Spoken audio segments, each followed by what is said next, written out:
रहे हैं खबरों की खबर। मैं हूं आपके साथ सुमित अवस्थी। मंदिरों में मिलने वाले प्रसाद सिर्फ स्वाद के लिए नहीं होते, बल्कि उनसे करोड़ों लोगों की आस्था जुड़ी होती है। जब वो प्रसाद ही दूषित होने लगे, उनमें शुद्ध घी की जगह चर्बी मिलाने की खबर आ जाए, तो आप अंदाजा लगा सकते हैं कि लोगों की आस्था और विश्वास पर कितनी गहरी चोट पहुंचती होगी। तिरुपति बालाजी के लड्डू में चर्बी होने के आरोप लगे, तो सवाल अब दूसरे मंदिरों के प्रसाद तक भी पहुंच गए हैं। आज हम बात करने वाले हैं तिरुपति धाम में जो लड्डू विवाद शुरू हुआ, वो आखिरकार अब अयोध्या में श्री रामकृष्ण जन्मभूमि तक जा पहुंचा है। यहां पर भी सवाल खड़े हो गए हैं कि आखिरकार क्या जो प्रसाद मिल रहा है वो जेन्युइन है, असली है कि नहीं है। खबरों की खबर में आज हम सबसे पहले इसी मुद्दे पर बात करेंगे, इसलिए कि अयोध्या में श्री राम मंदिर के मुख्य पुजारी आचार्य सत्येंद्र नाथ जी ने ये कहा है कि प्रसाद में मिलावट पर गंभीर आरोप लगाया और कहा कि ये मंदिरों मठों को अपवित्र करने के लिए अंतर्राष्ट्रीय साजिश का हिस्सा हो सकता है। हमारी आज की दूसरी खबर भी आप जैसे देख पा रहे हैं स्क्रीन के ऊपर, ये इजराइल और हिजबुल्लाह के बीच छिड़े घमासान से जुड़ी हुई है कि आखिरकार क्यों इजराइल के प्रधानमंत्री बेंजामिन नेतन्याहू युद्ध विराम के लिए उस अमेरिका की भी नहीं सुन रहे जो उसकी आर्थिक मदद करता रहा है। हम वो 5 कारण आपको बताएंगे कि आखिरकार नेतन्याहू ने अमेरिका की क्यों नहीं सुनी है। कुछ कूटनीतिक विशेषज्ञ भी हमारे साथ इस प्रोग्राम के हिस्से में शिरकत करने वाले हैं। हमारी तीसरी बड़ी खबर एक और बहुत महत्वपूर्ण है। जम्मू कश्मीर में लोकतंत्र की बाहर से पाकिस्तान और ओआईसी कंट्रीज में हाहाकार इस वक्त मचा हुआ है। देश में जम्मू कश्मीर में भर भर के वोट गिर रहे हैं और इन देशों को परेशानी हो रही है। दुनिया भर के देश जिस वक्त जम्मू और कश्मीर के लिए चुनाव कराना चाहते हैं, देखना चाहते हैं, तब ओआईसी का एक ऐसा बयान आया है जो भारत के चुनावी सिस्टम पर सवाल खड़े करता है। लेकिन आइए शुरुआत करेंगे आज के इस खबरों की खबर की लड्डू वाले विवाद से। लड्डू वाले प्रसाद पर मचे विवाद से हम शुरुआत करते हैं। तिरुपति बालाजी से शुरू हुआ विवाद अयोध्या और अब मथुरा तक पहुंच गया है। इसको समझने के लिए आपको हमारी एक खास ग्राउंड रिपोर्ट देखनी होगी कि समझ में आएगा कि जो चीज़ शुरू हुई दक्षिण भारत से वो अब उत्तर प्रदेश तक पहुंच चुकी है।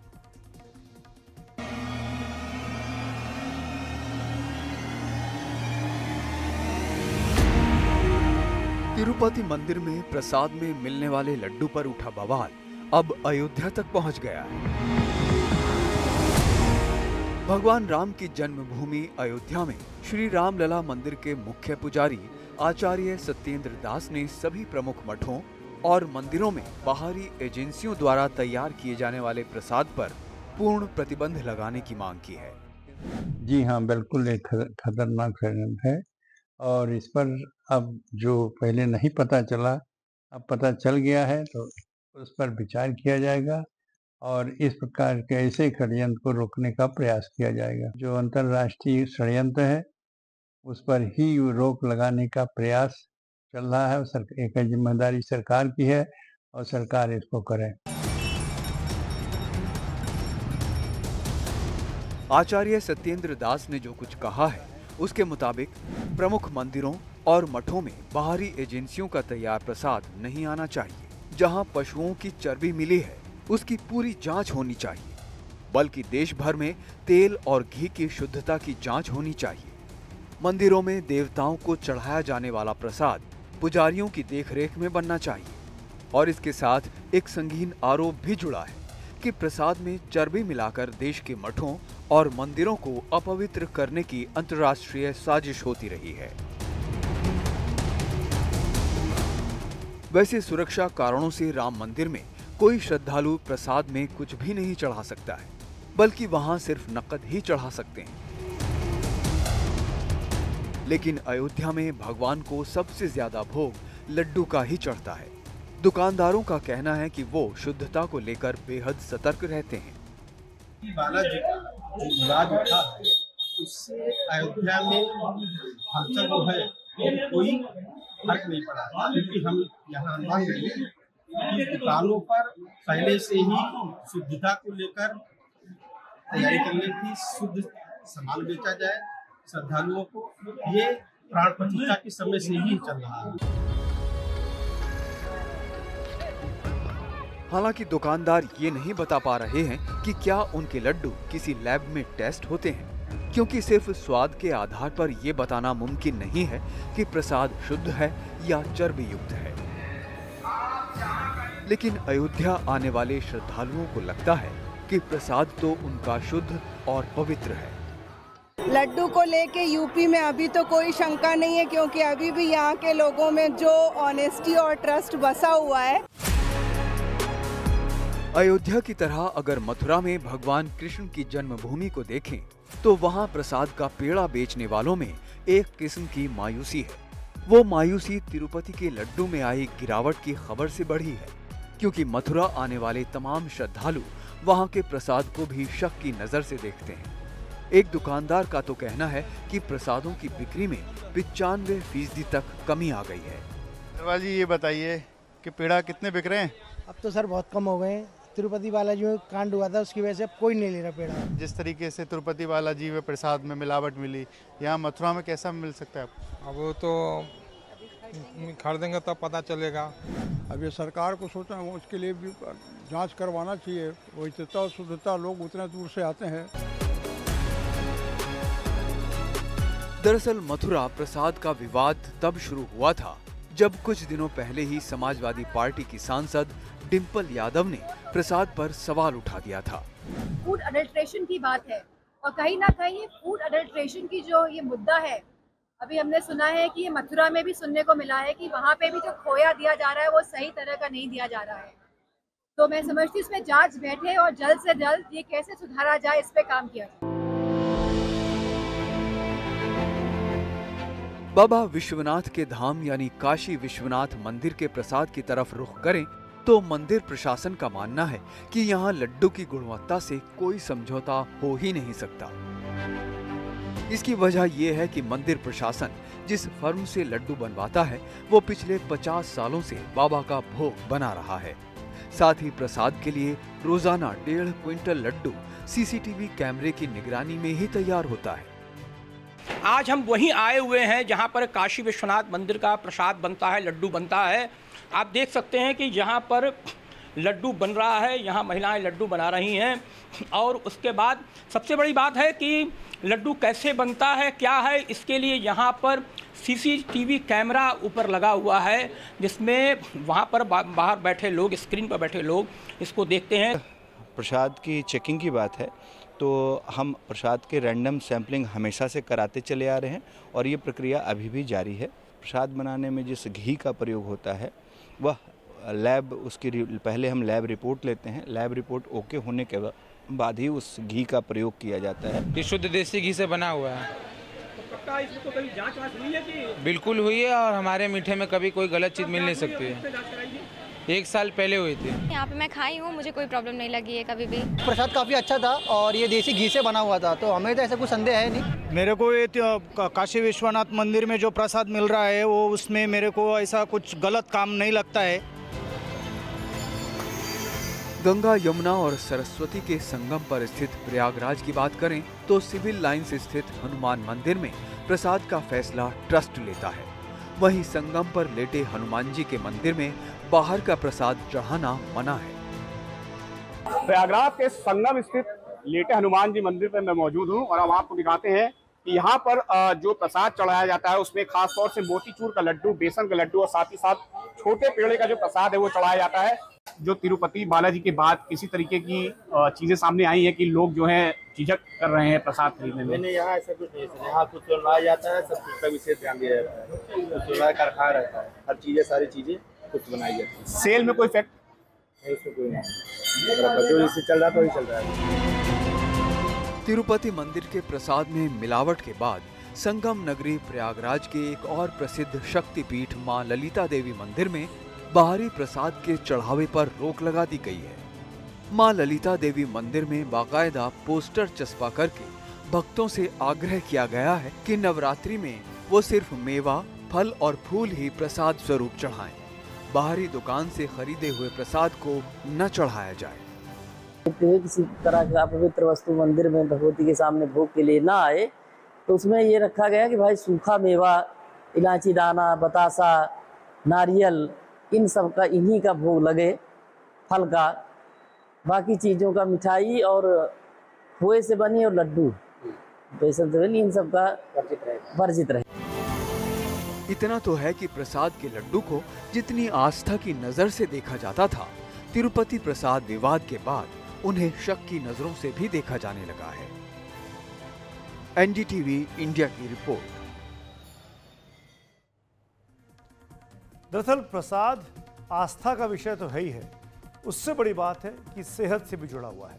अगर आप गलत प्रसाद खा रहे हैं जो मिलावटी चीज से बना हुआ है तो आपकी सेहत पर भी विपरीत असर डाल सकता है, खतरनाक बीमारियां आपको पकड़ सकती हैं। अब ये विवाद दक्षिण भारत से शुरू हुआ था, तिरुपति बालाजी से वो अयोध्या धाम तक आ पहुंचा है। अब वहां पर क्या स्थिति है, तिरुपति बालाजी में क्या चल रहा है, वो अपडेट भी आपको दे देते हैं, क्योंकि कंट्रोवर्सी तो वहीं से शुरू हुई थी। आंध्र प्रदेश के पूर्व मुख्यमंत्री जगन मोहन रेड्डी पर ही यह आरोप लगा कि उनकी सरकार के दौरान ही लड्डुओं में एनिमल फैट का इस्तेमाल हुआ था। कल जगन मोहन रेड्डी ने ऐलान किया था कि वो शनिवार को तिरुपति जाएंगे, लेकिन आज उन्होंने ये कहकर अपनी यात्रा रद्द कर दी कि सरकार से उनको कोई क्लियरेंस नहीं मिली है। इस पर आंध्र प्रदेश के अब नए मुख्यमंत्री, वर्तमान मुख्यमंत्री चंद्रबाबू नायडू का कहना है कि जगन मोहन जो कुछ कह रहे हैं वो गलत है। निन्नु वेल्लवद्दनि एवरना चेप्पारा। क्या आपको किसी ने जाने से रोका? अगर नोटिस है तो मीडिया को दिखाइए। क्यों झूठ फैला रहे हैं? लोगों को गुमराह करना वाकई सही नहीं है। इष्टानुसारंगा प्रवर्तिंचడం ఇది సబబు కాదని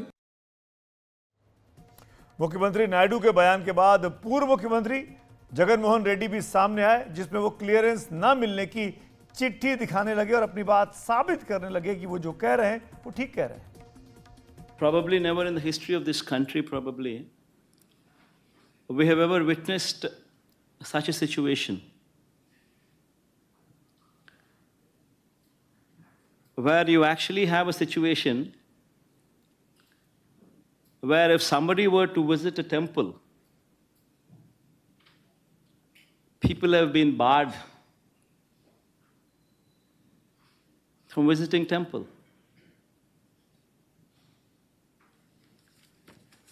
These are the notices.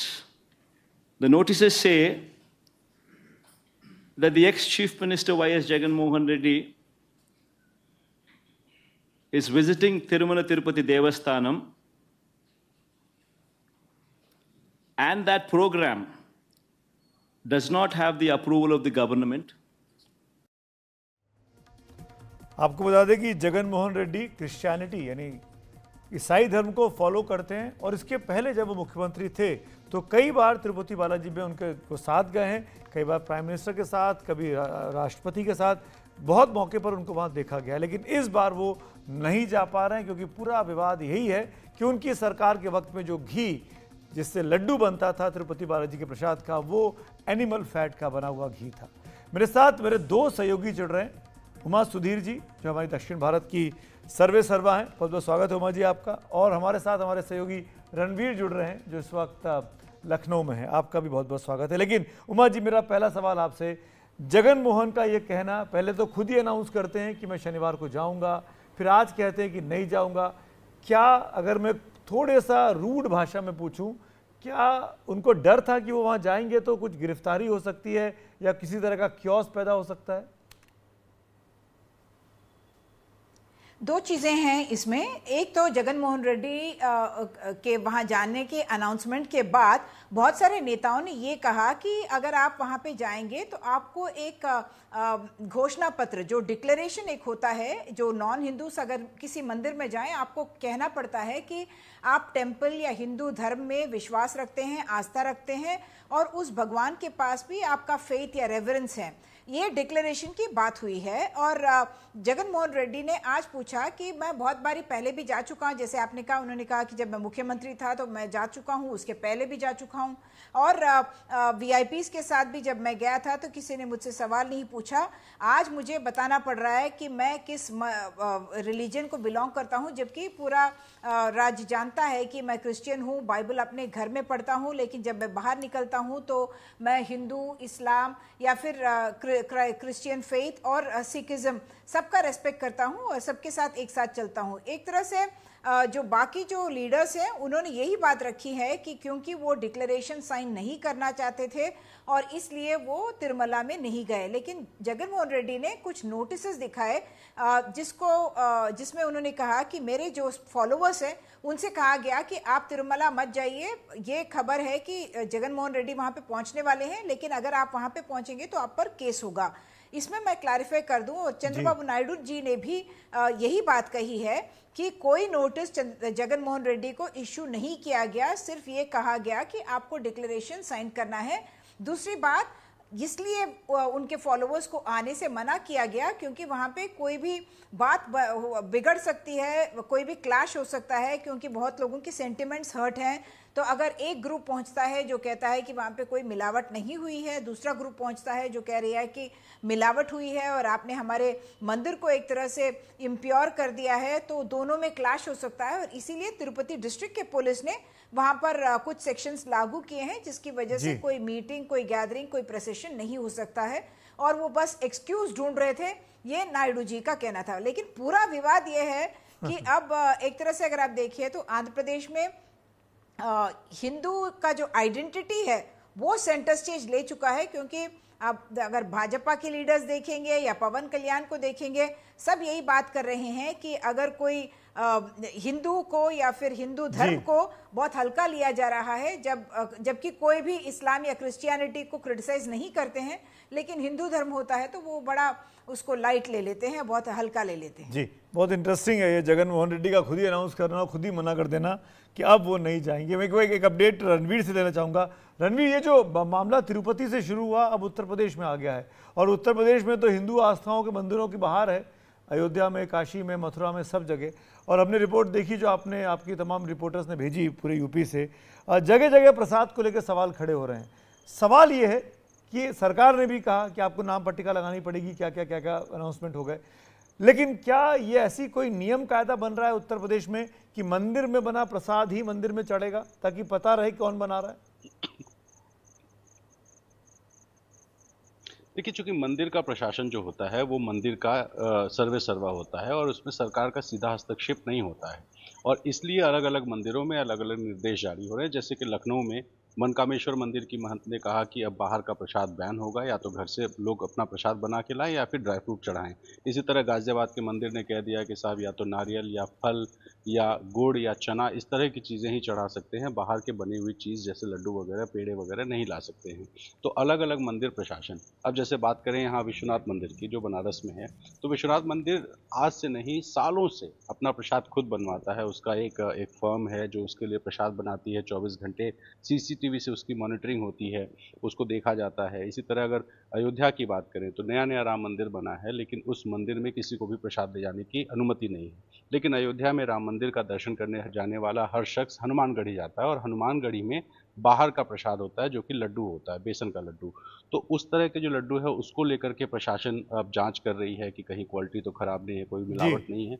ये पहले भी चेकिंग होती रहती थी, लेकिन इधर जब से ये विवाद शुरू हुआ बढ़ गया। और अगर मथुरा की बात करें तो वहाँ भी 46 जगहों से सैंपल इकट्ठा किए गए थे और लैब भेजे गए हैं, जिसकी रिपोर्ट आनी बाकी है। अब अगर बात करें नियम की, तो मुख्यमंत्री ने साफ तौर पे कांवड़ यात्रा में भी कहा था कि नाम लगाने होंगे, लेकिन तब कांवड़ रूट पर कांवड़ यात्रा के दौरान ये नियम था। लेकिन अब उत्तर प्रदेश में जितनी भी खाने पीने की चीज़ें हैं उन सब पर नियम लगाना होगा। और इसको जो लोग कहते हैं विवाद है, दरअसल FSDA का एक रूल है जिसमें पहला ही पॉइंट ये है कि जो भी दुकानदार होगा उसको अपना नाम, काम करने वाले लोगों का नाम, रजिस्ट्रेशन नंबर, टिन नंबर, ये सारा कुछ मेंशन करना होगा। तो इसकी तैयारी उत्तर प्रदेश में शुरू हो चुकी है। जी, चलिए देखते हैं उत्तर प्रदेश सरकार कहां तक जाती है और क्या क्या कार्रवाई करती है, ताकि नकली और फर्जी प्रसाद कम से कम ना मिले, क्योंकि मामला आस्था का भी है और सेहत का भी। शुक्रिया आप दोनों कम से बात करने के लिए, उमा जी और रणवीर। आगे बढ़ते हैं, इसी मुद्दे पर और बात करते हैं, क्योंकि लड्डू विवाद लगातार बढ़ता जा रहा है। मेरे साथ इस वक्त संयुक्त महासचिव हैं विश्व हिंदू परिषद के सुरेंद्र कुमार जैन साहब, वो जुड़ रहे हैं। जैन साहब, धन्यवाद वक्त निकालने के लिए, NDTV इंडिया पर आने के लिए। अब पहला सवाल, और इस समस्या का समाधान क्या है, क्योंकि हर मंदिर के अलग अलग नियम हैं, अलग अलग कायदे हैं। कहीं पर बाहर मंदिर के बाहर ही प्रसाद मिलता है, कहीं मंदिर के अंदर आपको प्रसाद लेना पड़ता है। कोई एक यूनिफॉर्म पॉलिसी की जरूरत है क्या? तिरुपति बालाजी में जिस प्रकार का ये घोटाला हुआ है, स्वाभाविक रूप से एक संदेह निर्माण होता है। और ये घोटाला केवल वहां पर नहीं हुआ, इस तरह के समाचार शबरीमला से भी मिले, कुछ और मंदिरों से भी मिले। और हम सब जानते हैं कि हिंदू कितना आस्थावान है। सुअर और गाय की चर्बी की मिलावट ने 1857 की क्रांति कर दी थी, तो हिंदू समाज का गुस्सा और मंदिरों की व्यवस्थाओं पर संदेह स्वाभाविक है। 95% से ज्यादा मंदिरों में प्रसाद बाहर का चढ़ता है। मुश्किल से 5% होंगे जहां मंदिर स्वयं प्रसाद बनाता है। ये आपके रिपोर्टर्स ने भी अलग अलग चीजों के संदर्भों में बताया। सामान्यतः बाहर से भी जो सामान आता है, हलवाई हो या और सप्लायर हो, वो बड़ी पवित्रता का ध्यान रखते हैं। मुझे ध्यान में आता है सुमित, मैं एक बार एक मंदिर में प्रसाद लेकर जा रहा था। मैंने हलवाई से प्रसाद लिया तो स्कूटर पर था, मैं आगे रखने लगा, ज्यादा मात्रा थी। हलवाई ने कहा, नहीं आप प्रसाद है आगे मत रखिए, मैं आदमी को भेजता हूं वो छोड़कर आए। यानी इतनी पवित्रता प्रसाद बनाने वाले, चाहे मंदिर में हो चाहे मंदिर के बाहर हो, ये सब लोग ध्यान रखते हैं। ये विश्वास हिंदू समाज का भी है और यह है विश्वास मंदिर में जाने वाले भक्तों का भी। जी, क्या ये सुरेंद्र जी, सॉरी बीच में इंटरवीन कर रहा हूं मैं, क्या ये बेहतर नहीं होगा कि बजाय लड्डू पेड़ा प्रसाद बने, इससे बेहतर है कि आप मेवा चढ़ा दें, आप चिरौंजी चढ़ा दें, आप फल चढ़ा दें, ताकि मिलावट की चक्कर ही खत्म हो जाए? नहीं, मैं इससे सहमत नहीं हूं जी, क्योंकि हर मंदिर की अपनी एक परंपरा है। हर मंदिर में अलग अलग चीजों का प्रसाद चढ़ता है। हम उन परंपराओं में बाधा नहीं डाल सकते सिर्फ इसलिए कि कुछ मंदिरों में अपवित्रता का समाचार मिला। मथुरा का जो आपने कहा, तिरुपति के कारण से मन में संदेह निर्माण हुआ, अयोध्या में तो नहीं हुआ। बेशक पुजारी जी ने कहा हो, लेकिन भक्तों ने तो कोई कमी वहां पर नहीं की है। और एक घटना से तिरुपति में भी संपूर्ण व्यवस्था को खराब नहीं मानना चाहिए। अच्छा। हमारा ये मानना है, जैसे जगन मोहन रेड्डी का विषय आपने लिया, और ये बहुत अच्छा हुआ, उन्होंने स्वयं स्वीकार किया कि वो क्रिश्चियन मत के मानने वाले हैं। हमें कोई आपत्ति नहीं है, आप किसी भी धर्म का पालन करें, लेकिन आप अपने धर्म को मंदिरों के मामले में घसीटेंगे। आप वहां के एनजीओ वहां के पैसे ऐसे एनजीओ को देंगे जो क्रिश्चियनिटी का प्रचार करेगा। आप वहां पर ऐसे लोगों को पैसे दिलवाएंगे जो धर्मांतरण का काम करता है, और यहां तक कि पदाधिकारी भी ईसाई नियुक्त करवाएंगे। तो संदेह उस व्यक्ति की निष्ठा पर होता है, वहां की व्यवस्था पर नहीं। इसलिए हमने मांग की है इस विषय की जुडिशियल इंक्वायरी होनी चाहिए। मैं सुमित जुडिशियल की बात इसलिए कर रहा हूं कि जगन मोहन जैसे चालाक राजनेता एसआईटी की जांच, ये किसी ना किसी तरह से पार्शल है, क्योंकि सरकार कर रही है, इस बहाने से अपनी खाल बचा सकते हैं जी, बचना नहीं चाहिए।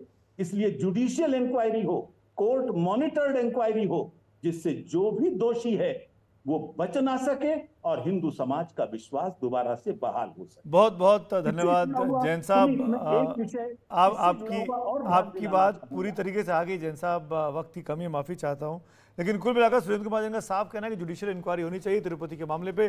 पर हमको ये भी नहीं भूलना चाहिए कि यही जगन मोहन रेड्डी हैं जो बीजेपी की सरकार को राज्यसभा में कई मुद्दों पर सपोर्ट करते रहे हैं। बीजेपी मोदी 2.0 में भी और मोदी 1.0 में भी, और शुरुआत में तो मोदी 3 के साथ भी वो खड़े हुए दिखाई दे रहे थे, लेकिन अब मामला बिल्कुल उलट चुका है। आगे बढ़ते हैं आज की अगली खबर की ओर। बात इजराइल लेबनान के बीच छिड़े घमासान की। हमास के साथ चल रहे इजराइल के युद्ध का रुख अब हिजबुल्लाह की तरफ मुड़ चुका है। इसमें इस वक्त 3 चीजें बिल्कुल साफ दिखाई देती हैं। पहली, लेबनान युद्ध विराम का इंतजार कर रहा है, वो चाहता है कि जल्द से जल्द शांति स्थापित हो, ऐसा लेबनान का मानना है। लेबनान यानी लेबनान देश का। दूसरी बात जो दिखाई देती है वो ये कि हिजबुल्लाह के रुख से लेबनान सहमत नहीं दिखता और हिजबुल्लाह भी लड़ाई में पीछे हटने को तैयार नहीं दिखता, या कह सकते हैं कि उसके पीछे हटने का रास्ता भी नहीं दिखता है। हिजबुल्लाह एक संगठन है जो कि लेबनान से अपना कामकाज संभाले हुए है, चलाता है अपने आप को।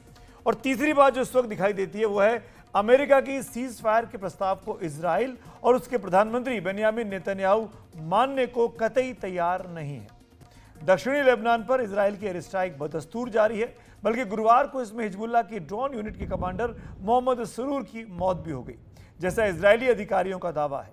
उधर लेबनान के स्टेट मीडिया की रिपोर्ट में भी कहा गया कि इजराइल ने लेबनान के यूनीन इलाके में गुरुवार को हमला किया, जिसमें 23 सीरियाई लोगों की मौत हुई जो लोग लेबनान में काम के लिए गए थे। यह हमला उस वक्त हो रहा है जब संयुक्त राष्ट्र महासभा की बैठक न्यूयॉर्क में चल रही है। उसमें भी बुधवार को युद्ध रोकने के लिए आपातकालीन बैठक बुलाई गई थी। उसमें अमेरिका और फ्रांस जैसे देशों ने 21 दिन के युद्ध विराम की मांग की थी। तब ऑस्ट्रेलिया, कनाडा, सऊदी अरब, यूएई, कतर समेत कई यूरोपीय देशों ने सीज फायर की मांग का समर्थन भी किया। बैठक में फ्रांस ने तो यहां तक कहा था कि लेबनान में हो रही जंग को रोकना जरूरी है, नहीं तो इससे मिडिल ईस्ट में खूनी हिंसा और बढ़ सकती है। इस युद्ध विराम का समर्थन लेबनान की सरकार भी कर रही है। संयुक्त राष्ट्र महासभा में लेबनान के प्रधानमंत्री ने सीज फायर की बात को दोहराया। यहां तक कि लेबनान के विदेश मंत्री अब्दुल्ला बऊ हबीब तो दुनिया से गुहार लगा रहे कि लेबनानी जनता को इजराइल के मारक हमले से बचाइए।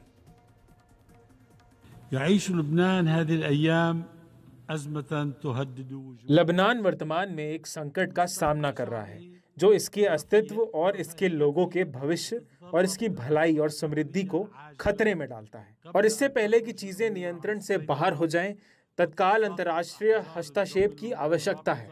अगर चीजें वैसे ही चलती रहीं और दुनिया देखती रही तो लेबनान की गंभीर स्थिति पूरे मध्य पूर्व के सबसे खराब स्थिति का संकेत देती है। राष्ट्रपति महोदय, सबसे पहले हम संयुक्त राज्य अमेरिका और फ्रांस द्वारा कल जारी किए गए और मित्र देशों द्वारा समर्थित बयान का स्वागत करते हैं, ताकि दीर्घकालिक शांति स्थापित करने, सीमाओं पर स्थिरता प्रदान करने और विस्थापितों को उनके घरों में लौटने का अवसर प्रदान किया जा सके।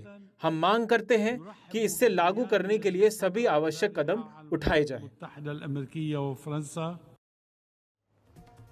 दूसरी तरफ इजराइल ने लेबनान में जंग रोकने से इनकार कर दिया है। इजरायली प्रधानमंत्री के कार्यालय ने गुरुवार 26 सितंबर को सोशल मीडिया पर इसकी जानकारी दे दी है। इसमें कहा गया कि सीज फायर की रिपोर्ट्स गलत है। सीज फायर पर नेतन्याहू के इनकार के बाद व्हाइट हाउस ने कहा कि उन्होंने सीज फायर प्रस्ताव की घोषणा से पहले इजराइल के साथ बातचीत की थी, तब इजराइल तैयार हो गया था और तभी इस बात का ऐलान किया गया। यही बात फ्रांस भी दोहरा रहा था, लेकिन इजराइल ने मना कर दिया। नतीजा यह है कि चारों तरफ युद्ध के सायरन बजने लगे हैं।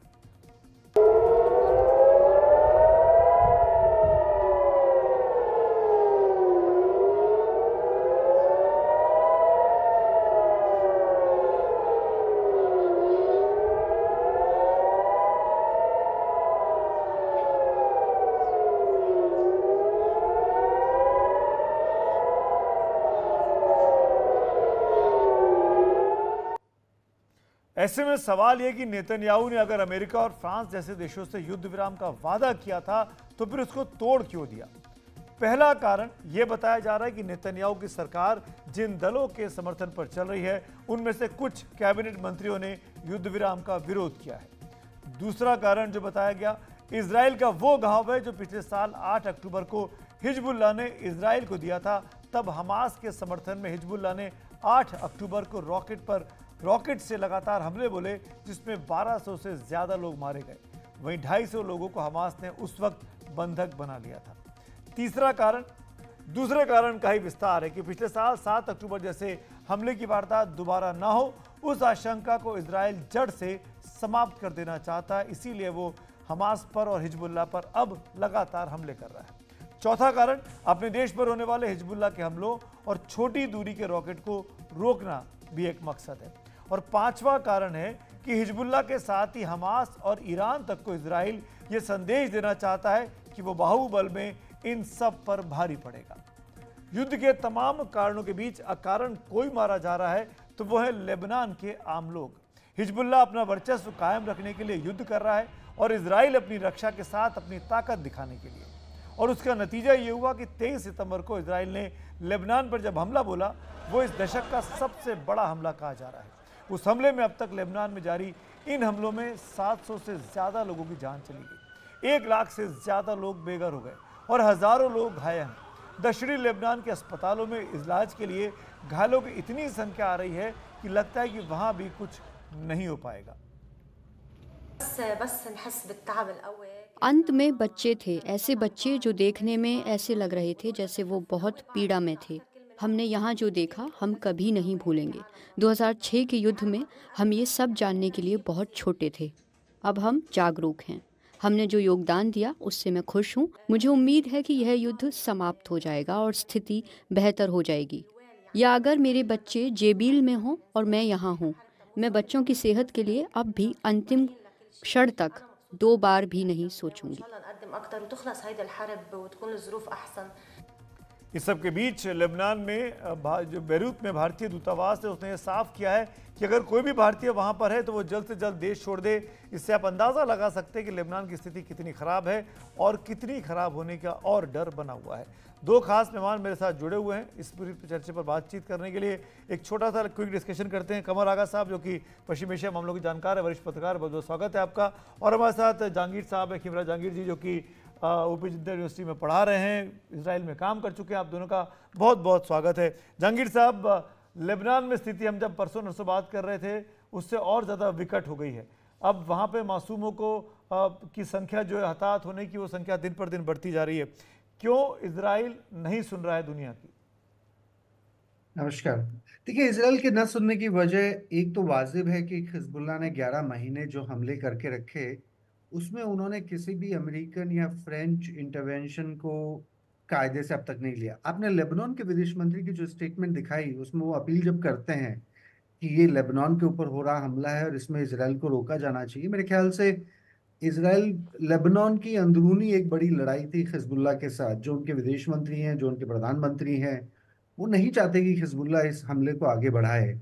11 महीने जिस तरह से हिजबुल्लाह ने हमले इजराइल पे करे, तो मेरे ख्याल से ये एक नेशनल सिक्योरिटी, अपनी टेरिटरी की सॉवरेंटी को दोबारा कायम करने के लिए इजराइल के लिए बहुत ही लाजमी मिलिट्री कार्रवाई है। पर मिलिट्री कार्रवाई ही एक अकेला जरिया नहीं था। अगर इजराइल हमास के साथ किसी तरह का सीजफायर कर पाता या करने की प्रायोरिटी रखता, तब भी ये लेबनान के साथ सीजफायर हो सकता था। तो मेरे ख्याल से एक तो नेतन्याहू की जो पर्सनल फिलॉसफी है कि वो बम और बारूद की राजनीति के ज़्यादा हामी हैं, और दूसरा वो कूटनीतिक दबाव में अभी आ नहीं रहे हैं क्योंकि अमेरिका में उनकी अपनी एक पकड़ है अमेरिका की राजनीति में, जहां वो जो बाइडेन को 4 बार नहीं, 5 बार नहीं, 6-7 बार इनकार कर चुके हैं गाजा में युद्ध विराम को लेके या 2 स्टेट सोल्यूशन को मान के सऊदी अरेबिया के साथ पीस ट्रीटी करने के लिए। तो मेरे ख्याल से नेतन्याहू इन दिनों अपनी राजनीति को मतलब अंदरूनी तौर पे भी और बाहरी तौर पे भी एक तरह से जो बात जहांगीर साहब आप कह रहे हैं इसी पॉइंट से क्यों लेते हो, आगा साहब मैं आपसे पूछना चाहूंगा, क्या मजबूरी है बेनियामिन नेतन्याहू की, मजबूरी है या स्ट्रेटेजी है? प्रॉमिस, जैसे अमेरिका ने कहा, फ्रांस ने कहा कि हमसे प्रॉमिस किया था कि सीज फायर के लिए मान जाएंगे, तभी उन्होंने अनाउंस किया, पर उन्होंने मना कर दिया कि सीज फायर की कोई बात ही नहीं है। तो क्या रणनीति है ये? देखिए, उनकी ये रणनीति यही है, कोई मजबूरी नहीं है। वो चाहते हैं कि अपने शासन काल में वो जितने भी इस तरह के आतंकवादी ग्रुप, जिनको इजराइल और अमेरिका कहता है और ईरान कहता है कि ये फ्रीडम फाइटर्स हैं, उनको वो चाहते हैं कि हमेशा के लिए ख़त्म कर दें। 2006 में भी ये कोशिश हो चुकी, उससे पहले 82 में भी, 1982 में भी, और उससे पहले भी कई बार ऐसा अटेम्प्ट हो चुका है। लेकिन ये है कि कभी कामयाबी नहीं मिली और इस दफ़े भी मुझको नहीं लगती। मगर ये है कि इतनी जानें बेगुनाह लोगों की जा रही हैं जिसको देख के डर लगता है। एक चीज़ और भी है, अमेरिकन और फ्रांस का जो प्रपोज़ल था, मैं समझता हूँ वो अच्छा प्रपोज़ल था। 21 दिन का अगर युद्ध विराम हो जाए तो बहुत कुछ मसले हल हो सकते हैं, लेकिन उन्होंने मना कर दिया। दूसरी तरफ ये भी है, अगर अमेरिका का प्रेशर होता तो मैं समझता हूँ कि वो मना नहीं कर सकते थे। एक तरफ तो उन्होंने युद्ध विराम की बात की, तो दूसरी तरफ $7.85 बिलियन की इकोनॉमिक एड भी उनको इसराइल को ने रिलीज की, इकोनॉमिक एड नहीं बल्कि मिलिट्री एड दी है। ये है कि उनको मिलिट्री सप्लाईज लगातार उनके साथ बनी है, इकोनॉमिक एड भी उनको मिल रही है पश्चिमी देशों से, खासतौर से अमेरिका से। तो वो इस तरह काम नहीं बनेगा। मुझे तो लगता है कि ये युद्ध ईरान तक जाएगा। दूसरी बात ये भी मैं कहना चाहता हूँ कि इसराइल और अमेरिका के पास अथाह ताकत है।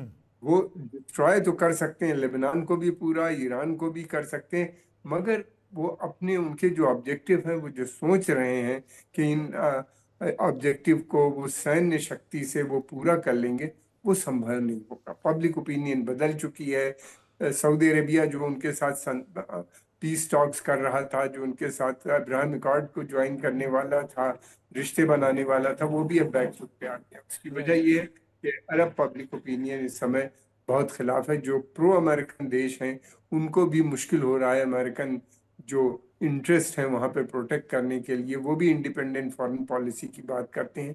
किसको किसको ये दबाएंगे, कहाँ कहाँ तक जाएंगे, और अगर रीजन में फैलेगा तो बड़ी क्राइसिस आ जाएगी।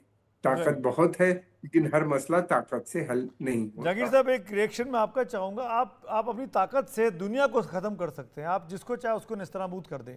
आपके पास पैसा है, ताकत है, बम है, हथियार है, लेकिन सवाल ये कि उस विचार को कैसे मारेंगे जो फिलिस्तीन बनाता है, जो हमास बनाता है, जो हिजबुल्ला बनाता है। देखिए, विचार की लड़ाई तो नहीं जीती जा सकती। इसके लिए इजराइल के जो डिफेंस मिनिस्टर हैं और जो दूसरे लोग हैं वो बार बार इस बात इजराइल के लोगों को भी समझ में आती है कि फिलिस्तीन के लोगों का जो ऑक्यूपेशन है वो खत्म नहीं होगा तब तक हमास और हिजबुल्ला जैसे विचार को ताकत ही मिलेगी। तो जो नेतन्याहू जिस सोच के आदमी, वो मैकियावेली वाली सोच है। उनको लगता ये है कि the world and the all the geopolitics is never to be trusted. उसको सिर्फ ऑफेंस और एग्रेसिव और रिटेलिएशन से ही डोमिनेट किया जा सकता है। तो ये एक ह्यूमन नेचर की बात है जिसकी वजह से इजराइल की विदेश नीति एक ही तरफ, ताकत की तरफ झुकी हुई है पिछले 15-16 साल से। अब जब तक इजराइल के अंदर अंदरूनी राजनीतिक बदलाव नहीं होता और नेतन्याहू जैसे नेता से कमान नहीं छीनी जाती, तब तक इजराइल की राजनीति और विदेश नीति में कोई बदलाव हमारे लिए देख पाना नामुमकिन है। चलिए, बहुत बहुत वक्त की कमी, माफ़ी चाहूँगा, शुक्रिया करूँगा कि जहांगीर साहब आपका भी और आगा साहब आपका भी, थैंक यू सो मच। लेकिन कुल मिलाकर परिस्थितियाँ पश्चिमी एशिया में तनावग्रस्त ही दिख रही हैं और आगे तनावग्रस्त बनी रहेंगी, इस बात की आशंका भी हमारी आंखों के सामने है। फिलहाल इसी नोट पर एक छोटा सा ब्रेक यहाँ लेना चाहते हैं खबरों की खबर में, और जब लौटेंगे ब्रेक के उस पार तो बात करेंगे चुनाव कश्मीर में हो रहा है और परेशान OIC कंट्रीज हैं। क्या है पूरी खबर, ब्रेक के उस पार।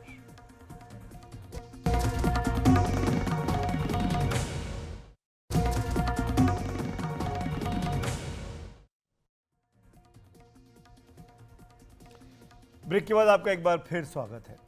पूर्व प्रधानमंत्री अटल बिहारी वाजपेयी कहा करते थे कि आप दोस्त बदल सकते हैं लेकिन पड़ोसी नहीं।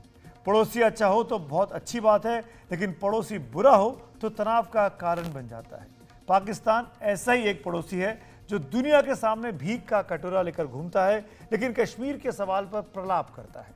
जिस वक्त संयुक्त राष्ट्र महासभा की बैठक न्यूयॉर्क में चल रही थी, उसी वक्त वहीं पर ऑर्गेनाइजेशन ऑफ इस्लामिक कोऑपरेशन यानी OIC की एक बैठक हुई।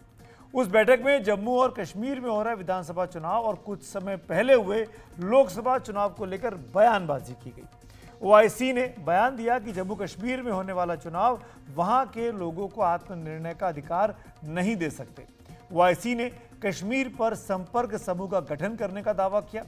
दक्षिण एशिया में शांति स्थापना के लिए संयुक्त राष्ट्र सुरक्षा परिषद के प्रस्तावों और कश्मीरी लोगों की आकांक्षाओं के हिसाब से समाधान होना चाहिए। वहीं OIC ने POK और गिलगिट बाल्टिस्तान पर भारत के बयानों को खारिज कर दिया। चुनाव के दौरान पाकिस्तानी कब्जे वाले कश्मीर को लेकर तमाम बयान सामने आए। रक्षा मंत्री राजनाथ सिंह से लेकर उत्तर प्रदेश के मुख्यमंत्री योगी आदित्यनाथ ने POK को भारत का हिस्सा बताया। उसके भारत में मिलाने की बात भी की, जो स्वाभाविक भी है क्योंकि वो हिस्सा भारत का ही है। इससे पाकिस्तान को इस वक्त मिर्ची लगी हुई है। यहाँ के विकास को देखकर POK के लोग कहेंगे कि अब हम पाकिस्तान के साथ नहीं रहना चाहते, हम भारत के साथ जाना चाहते हैं।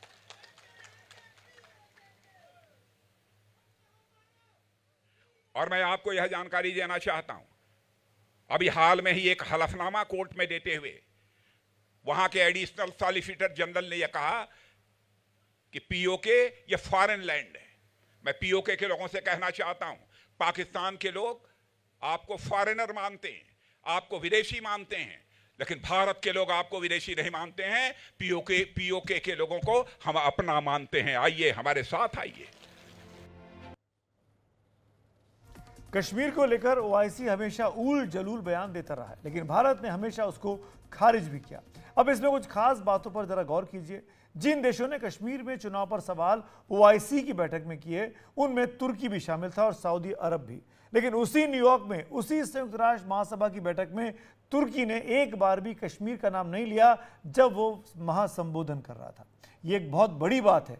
वहीं सऊदी अरब ने कुछ दिनों पहले ही पाकिस्तान को हड़काया है कि हज के नाम पर आने वाले अपने देश के भिखारियों को वो वहीं रोक ले, सऊदी अरब तक ना आने दे। पाकिस्तान में आज दुनिया के सबसे ज्यादा भिखारी हैं। एक रिपोर्ट के मुताबिक दुनिया में पकड़े जाने वाले 90% भिखारी पाकिस्तानी मूल के पाए जाते हैं। पाकिस्तान के ज्यादातर भिखारी सऊदी अरब, ईरान और इराक में जाकर भीख मांगा करते हैं।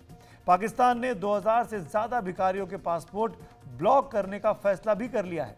पाकिस्तान में भीख मांगने का कारोबार $42 बिलियन का है, जो पाकिस्तान की जीडीपी के 12% से भी ज्यादा है। भीख पर जिसकी अर्थव्यवस्था चल रही हो, वो पाकिस्तान और उसके समर्थक में ओआईसी जो कुछ कर रहे हैं, वो दरअसल जम्मू और कश्मीर में लोकतंत्र की मजबूती से पैदा हुई तिलमिलाहट है। जम्मू और कश्मीर में 2014 में जब पिछली बार चुनाव हुए थे, तो पहले चरण के मतदान में 60.3% वोट पड़े थे, जबकि इस साल पहले चरण में 61.4% वोट पड़े। दूसरे चरण में 2014 में 62% वोट पड़े थे, जबकि इस बार 57.3% वोट पड़े हैं। वहीं लोकसभा चुनावों की अगर बात करें जो हाल ही में खत्म हुए हैं, तो 2004 में जम्मू कश्मीर में 34.1% मतदान हुआ, 2009 में ये 38.9 हुआ, 2014 में बढ़कर 49.2 हुआ और 2019 में ये घटा और 44.4 पर आ गया। लेकिन 2024 में 58.6% मतदान अभी 2 महीने पहले कश्मीर में पड़ा है। भारत का लोकतंत्र सबको वोट देने का अधिकार देता है और यही वजह है कि आतंकवाद के आरोप में जेल में बंद रहने वाले राशिद इंजीनियर ने लोकसभा चुनावों में बारामूला में पूर्व मुख्यमंत्री उमर अब्दुल्ला को 2 लाख से ज्यादा वोटों के अंतर से हराया। और यह दिखाता है कि यही भारतीय लोकतंत्र की ताकत है कि जो भारत का सेपरेटिस्ट है, वो भारतीय आइन के हिसाब से चुनाव लड़ता है और चुनाव जीत भी जाता है। इस बार विधानसभा का चुनाव कितने अच्छे तरीके से हो रहा है कि 2 चरणों के चुनाव में अभी तक कहीं भी हिंसक वारदातों की खबर नहीं आई है, कोई बॉयकॉट का कॉल नहीं आया है। दूसरे चरण के चुनाव के दौरान 15 देशों के कूटनीतिक प्रतिनिधिमंडल ने मतदाताओं और आम लोगों से बातचीत भी की थी। वो तस्वीरें हमने आपको दिखाई भी थी। भारत में चुनाव और मतदान की सहज प्रवृत्ति देखकर उन्होंने चुनाव व्यवस्था की बहुत तारीफ भी की थी। I am not exactly sure. I think we're from 15 countries. हम सब यहाँ 15 देशों से हैं। ये पहली बार है जब मैं कश्मीर में हूँ। ये हमारे लिए एक प्रिविलेज है कि विदेश मंत्रालय ने हमें बुलाया है। यहाँ पर लोग बहुत खुश और उत्साहित हैं। यहाँ पर बहुत लोग आए हैं और ये मेरे लिए पहली बार है कि मैं ये सब देख रहा हूँ। मुझे बहुत खुशी हुई।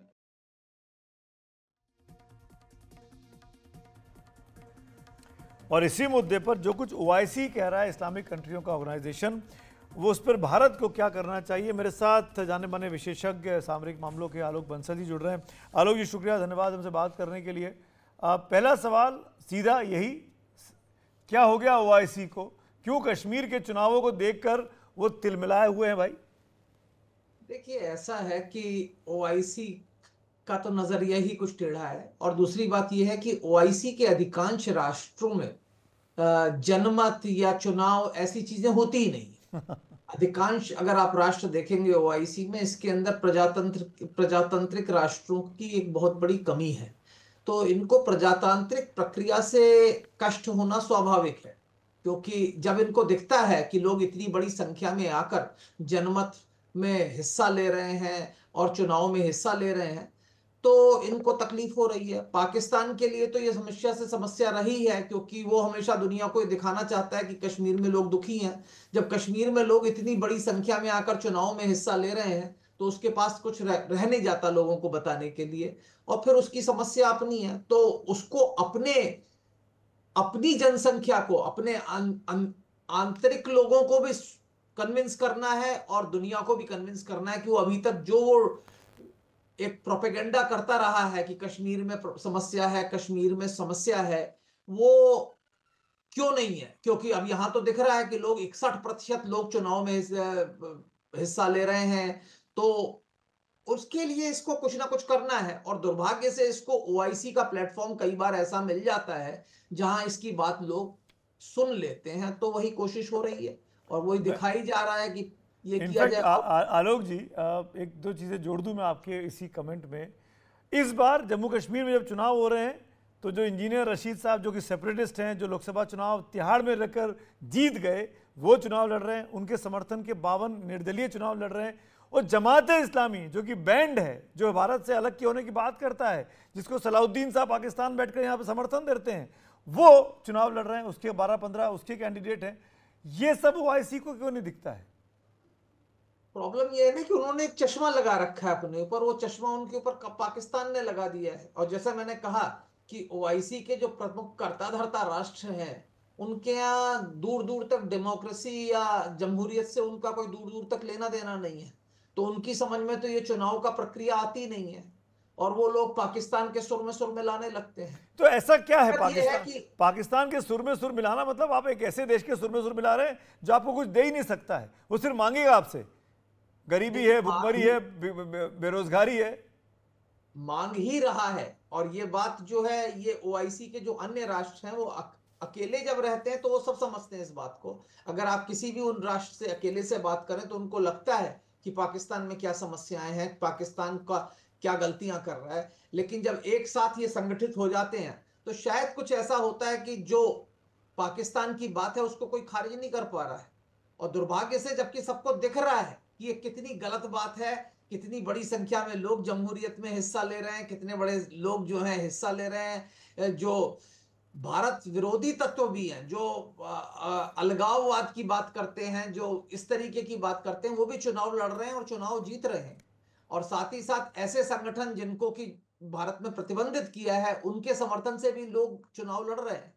तो इससे ज्यादा बड़ा जनतांत्रिक प्रक्रिया का जो उदाहरण दुनिया में कहीं मिलने को दिख नहीं सकता। जबकि पाकिस्तान के अंदर जो पाक अधिकृत जम्मू कश्मीर है, वहां पे आधे लोग चुनाव लड़ नहीं पाते। उनको एक पहले एफिडेविट देना पड़ता है कि मैं इस जम्मू कश्मीर के पाकिस्तान में विलय के समर्थन में हूं, तभी वो चुनाव लड़ सकते हैं। उसके अलावा उनको चुनाव लड़ने की आजादी नहीं है। बिल्कुल। तो ऐसे हालात में जो है इन राष्ट्रों को देखना चाहिए कि क्या दूध है क्या पानी। क्योंकि ये जो संगठन है ओआईसी, 56-57 इसमें देश हैं, इसके मेंबर्स हैं। बड़े बड़े जो रईस इस्लामिक कंट्रीज हैं वो भी इसकी मुखिया उस टीम में शामिल हैं। तुर्की ने इस पे साइन किया, लेकिन तुर्की ने जो भाषण दिया, जो कि ओआईसी का महत्वपूर्ण मेंबर है, वो कश्मीर का जिक्र नहीं कर रहा है। वो वहाँ ओआईसी में बैठक के बोलकर कुछ और बोलता है, जब महासभा में आके भाषण देते हैं इरादोगन साहब तो कश्मीर का जिक्र नहीं करते हैं। इसको कैसे देखना चाहिए? क्या तुर्की में कोई कंफ्यूजन है? देखिए, तुर्की एक दौर से गुजर रहा है जहां परिवर्तन चल रहा है। वहां की जो सरकार है वो कुछ और कर रही है, जो वहां की जो अभी तक जो सिद्धांत थे उनसे वो अलग हट रहे हैं। जो कमाल अतातुर्क ने वहां की जो सिद्धांत बनाए थे उनसे अलग हटने की कोशिश कर रहे हैं। वहां जनतांत्रिक प्रक्रिया होती रही है। पिछले चुनाव बहुत ही क्लोज चुनाव थे, जो पिछले चुनाव जो एर्दोगान ने जीते। तो शायद उनको लगने लगा है कि अब भारत से जो भारत का विरोध है उनके हित में नहीं है। लेकिन वही मैंने कहा कि पाकिस्तान को एक वो जो फिग लीफ देने की कोशिश होती है कि भाई हाँ तुम्हारे साथ भी हम हैं। तो जब ओआईसी में जाते हैं तो इस तरीके की बात कर लेते हैं जिससे कि पाकिस्तान का भी दिल बहला रहे, और जब संयुक्त राष्ट्र महासभा में जाते हैं तो इन सब चीजों का मुद्दा नहीं करते। मुझे तो यही लगता है कि यही एक कारण हो सकता है कि तुर्की जैसा राष्ट्र जो पिछले काफी समय से पाकिस्तान का समर्थन करता आया है, उसने जिस तरीके से एक महत्वपूर्ण भाषण दिया संयुक्त राष्ट्र महासभा में जहां उन्होंने इस बारे में कुछ नहीं कहा, ये एक पॉजिटिव डेवलपमेंट था। लेकिन उसके साथ ही साथ वो ओआईसी में जाके ऐसी चीजों पर बात करते हैं तो या तो ये इनका दोगलापन दिखाता है या ये कोशिश कर रहा है कि पाकिस्तान को किसी तरीके से सांत्वना दी जाए, और जो राष्ट्र की नीतियां हैं वो संयुक्त राष्ट्र महासभा में दिखाई रहे हैं दुनिया को। जी, और हमको ये भी नहीं भूलना चाहिए कि तुर्की जो है वो ब्रिक्स में आने के लिए छटपटा रहा है, और ब्रिक्स में भारत एक महत्वपूर्ण देश है, और ऐसे में वो ये बयान ना देकर कि हम कश्मीर पर नहीं बोले हैं, पिछले 5 साल से लगातार बोल रहे थे वो इस मंच पर कि कश्मीर जो है वो डिस्प्यूटेड सो कॉल्ड टेरिटरी है उनकी भाषा में, इस बार ना बोल के वो जैसे भारत को इम्प्रेस कर लेंगे। लेकिन भारत इस बात को समझता है कि तुर्की जो है वो उसकी रणनीति है, ये उसका दोगलापन भी हो सकता है। शुक्रिया आलोक जी, हमसे बात करने के लिए, वक्त निकालने के लिए देर शाम को, बहुत बहुत धन्यवाद इस बातचीत के लिए। तो इसी नोट पर जो कुछ कर रहा है OIC, वो दरअसल पाकिस्तान को खुश करने की कोशिश ज़्यादा है। भारतीय लोकतंत्र में भारत के कश्मीर के चुनावों पर उसकी टिप्पणी दुनिया के बाकी मुल्कों के लिए कोई खास माने नहीं रखती होगी। इसी नोट पर आज खबरों की खबर को यहाँ पे समाप्त करेंगे। बहुत बहुत शुक्रिया, थैंक्स फॉर वॉचिंग, शुभ रात्रि।